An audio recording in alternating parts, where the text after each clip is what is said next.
பொதுவாக குடும்பத்தில் கணவன் மனைவிக்குள்ளால் ஒத்துப்போகலைன்னா விவாகரத்து கேட்கலாம் என்பது ஒரு சட்டப்பூர்வமான அங்கீகாரம். அந்த சட்டத்தின் வழியாக நீதிமன்றத்தை நடிகர் விஜயின் மனைவி சங்கீதா அவர்கள் நாடியிருக்கிறார்கள்.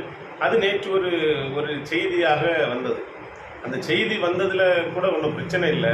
ஆக்சுவலி ஒரு பிரபலமாக இருக்கக்கூடிய ஒரு நபரின் மனைவி விவாகரத்து கேட்கும்போது அது ஒரு மிகப்பெரிய செய்தியாவது இயற்கை. இதற்கு முன்னாலும் நம்மளுடைய நடிகர்கள் பிரசாந்த் போன்ற பல்வேறு நடிகர்களுடைய விவாகரத்து செய்திகள் எல்லாம் தமிழ்நாட்டு முழுவதும் மிகப்பெரிய செய்தியாக மாறிப்போகுது. அதில் என்ன இருக்குன்னா, இப்போ இந்த செய்தி வந்ததோடனே இதுக்கும் திமுக தான் ஏதோ சதி செய்கிறது அப்படின்னு. உண்மையில விஜய் தன்னுடைய மனைவியுடன் சரியாக குடும்பம் நடத்த முடியாமலும் மற்றவர்களுடன் ஒரு தப்பான உறவில் இருந்ததாக சொல்லிதான் மனைவி என்ன செய்திருக்கிறார், விவாகரத்து கேட்டிருக்கிறார். இதுக்கும் திமுகவுக்கும் ஏதாவது சம்பந்தம் உண்டா? ஆனால் இந்த தற்குறிகள் நேற்று ஃபுல்லாக கமெண்ட் அதில் போடுறது, கமெண்ட் எல்லாத்துலேயும் பார்த்தா இதுவும் திமுகவுக்கு சதி. என்னடா உன் குடும்பத்தை ஒழுங்காக நடத்த முடியல, அதுக்கு நாங்கள் என்னடா பண்ண முடியும் அப்படின்னு தானே நம்மளால் கேட்க